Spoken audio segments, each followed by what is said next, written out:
Beru vs Meruem is a battle that I've always wanted to make ever since I read the solo leveling manual. Two creatures that are similar in so many ways, both being kings possessing similar abilities, showing their clear dominance over most characters in their particular series. It's also not a secret that the whole concept of the Jeju Island arc is straight up copied from Hunter x Hunter's Chimera Ant arc, which certainly makes this matchup very interesting. In this video, we'll try to analyze both of these characters' stats and abilities to find out who deserves the claim of being the true king. But before that, do not forget to decapitate the subscribe button and the notification bell for more of these types of videos. Thank you.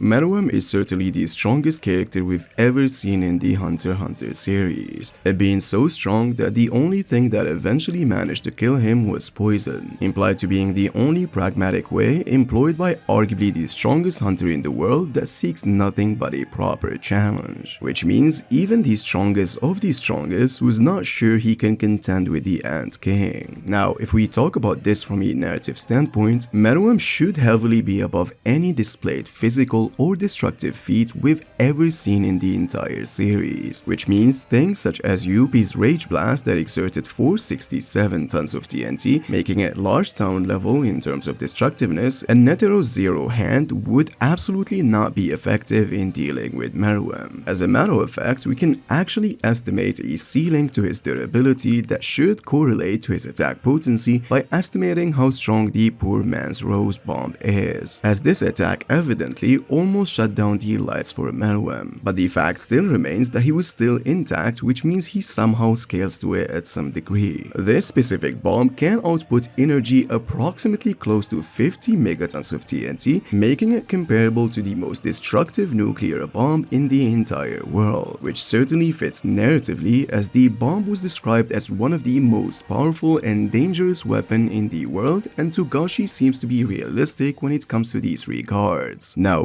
post-Rose Meruem, who is implied to being much more powerful than before due to partially absorbing both Yuppie and Poof, has this one insane feat of casually decimating this large plateau, exerting 546 megatons of TNT, making it mountain level in terms of destructiveness. But listen, I get it, some people just have a hard time to believe that since he didn't really destroy a mountain on screen, then it shouldn't be regarded as mountain level. But things like vaporization and pulverization exist, allowing to estimate what type of damage was done by environmental cues. You see, in a lot of cases, a character doesn't really need to destroy a mountain to be specified as a mountain level character. Now, when it comes to the speed department, when fighting against the fastest hunter in the world, it was explicitly stated that Meruem could barely follow Netero's afterimage in the compressed time, which means even though he would most definitely get hit 10 out of 10 of the times, he's still technically not getting blitzed. But does that mean he should be relative to Netero, who was capped at Mach 154, making him massively hypersonic? The definitive answer is obviously no, as it was clearly stated that Meruem's strategy to win involved figuring out his patterns, relying on his durability to eventually find the correct needle. But you see, given the fact that Meruem exchanged hundreds of thousands of blows in under a minute when he was also initiating the attacks, he shouldn't be that inferior. So for the sake of this video, we'll be giving him the regular low-end lightning moves, which is massively hypersonic. Pre-Rose Meruem's speed, however, is unfortunately very vague. He never had any fights after the bomb, and the only thing he displayed is flashing his in at the speed of light. People paired this with the fact that he can control photons, justifying putting Meruem at the levels of movements that can rival the speed of light. I mean, I personally believe that that's a reach when the panel clearly states that the only thing that moves at the speed of light was his N and not Meruem himself. Blitzing Melarion and Knuckle after just doesn't prove anything of that level. However, for the sake of just having fun and humoring those who believes in this meta, we'll make sure to include it at the end of the video. We'd also be discussing their abilities when we eventually talk about how this would go. And with all of this being said, can the original in this case overcome the imitation?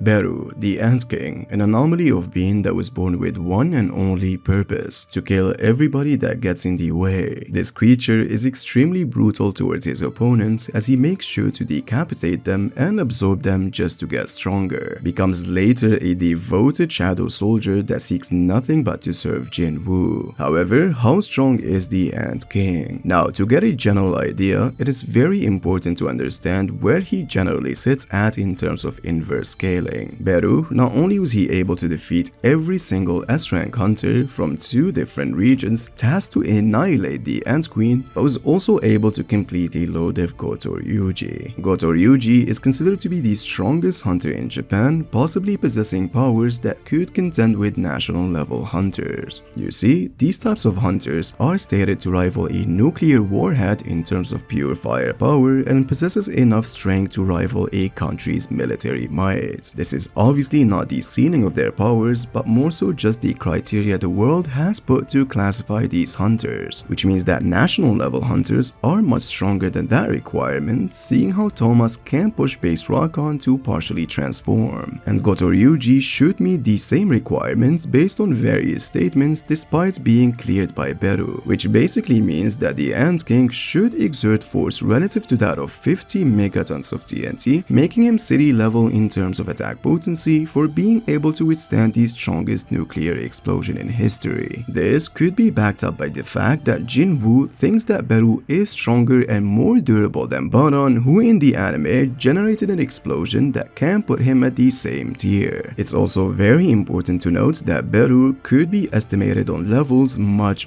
higher than this, but due to the lack of additional information, this should be his proper level. Now, when it comes to speed, things are in fact much easier to quantify. You see, the Demon King Baron has the ability to employ various lightning attacks perceived and dodged by Jinwoo. Beru, not only was he slightly contending with the latter, but he's also straight up stated to being stronger than Baron by Jinwoo's estimation. As a matter of fact, when Jinwoo made the comparison, it is highly possible that he was only strictly talking about his strength and speed in that specific moment, since Beru after states that his true specialty in combat is speed, indicating that he wasn't operating using his upper limits, which certainly means that he should be superior to Baron in that regard, making him operating at massively hypersonic speeds. And with all of this being said, can Beru accomplish what the Hunter x Hunter verse couldn't? Now, it's completely obvious that I deliberately avoided talking about both of these characters' abilities, since if you really think about it, aside from Beru's poison, nothing really can be used in this fight to get the upper hand. Both can get considerably stronger by absorbing life energy, whether it's mana or nin, which is irrelevant in a 1v1 situation. Beru, on the other hand, can also detect life presence even if it's totally invisible, so something like Zetsu wouldn't really be an advantage for Meruem, which technically means that these two would have to rely on their physical stats to overcome each other. And surprisingly, both of these characters, not only are they narratively similar to each other, but also relative in terms of strength. You see, each individually can exert city level of attack potency derived from the fact that they can both withstand nuclear power. And even in the speed department, both should be relative to each other, scaling to attacks that can operate at massively hypersonic speeds, which makes this whole fight extremely contentious and very close. But you see, that's only when observing their stats on the surface and turning a blind eye on some specific facts. Strictly speaking, Meruem does indeed scale to the Rose Bomb, but only when talking about his durability operating at its absolute upper limits, in contrast to Beru, who should narratively scale to national level hunters who can tank nukes comfortably, which means that although both of them belongs in the city level department, Beru should be operating from a higher floor. Same case can also be said about speed, since the legitimacy of being massively hypersonic is more credible in Beru's case in contrast to Meruem's, since if we say that Netero is only 2 times faster than Meruem, that would make the latter only high hypersonic plus, which is a tier below being able to react and fight at the speed of lightning, which leads us to believe that even if Meruem would be able to contend in this start, he would eventually be overwhelmed by the black ant. However, things would drastically change when it comes to post-Rose Meruem. You see, the only way Beru would be able to contend in this regard is only if you interpret the national level hunter statement to mean that they can withstand all the nuclear power a country can dish out, which is a big if. But if you don't, post-Rose Meruem is sitting comfortably and casually at mountain level tiers in terms of attack potency, something that Beru wouldn't be able to handle. And even if you want to argue that Meruem still lacks speed, the buff he attained at this point from Poof and UP should allow him to reach the massively hypersonic speeds. Now pairing this with multiple casual mountain level blasts would certainly be able to cripple Beru in no time. And even if Beru successfully employs poison on Meruem, it'd still be able to defeat him before it starts taking effect, since he does have superior poison resistance that would allow him to live much longer, which ultimately means that Beru would certainly be able to defeat Meruem in his first state, but sadly loses to him after the Rose's bomb. Now before concluding this video, I wanna note that I deliberately avoided mentioning Beru's stats after becoming a Shadow Soldier, since they're never constant and he keeps evolving. However, if we talk about his martial grade states, Meruem would never be able to deal with him even when using the unreasonable light speed meta. Beru would easily one-shot him and it's not even close. Thank you so much for watching and please take good care. Can be used in this fight to get the upper hand. Since the legitimacy of being massively hypersonic is more credible in Beru's case. It's in Beru's case. It's like, for fuck's sake. Anyways, allowing to estimate what type of damage was done by the environmental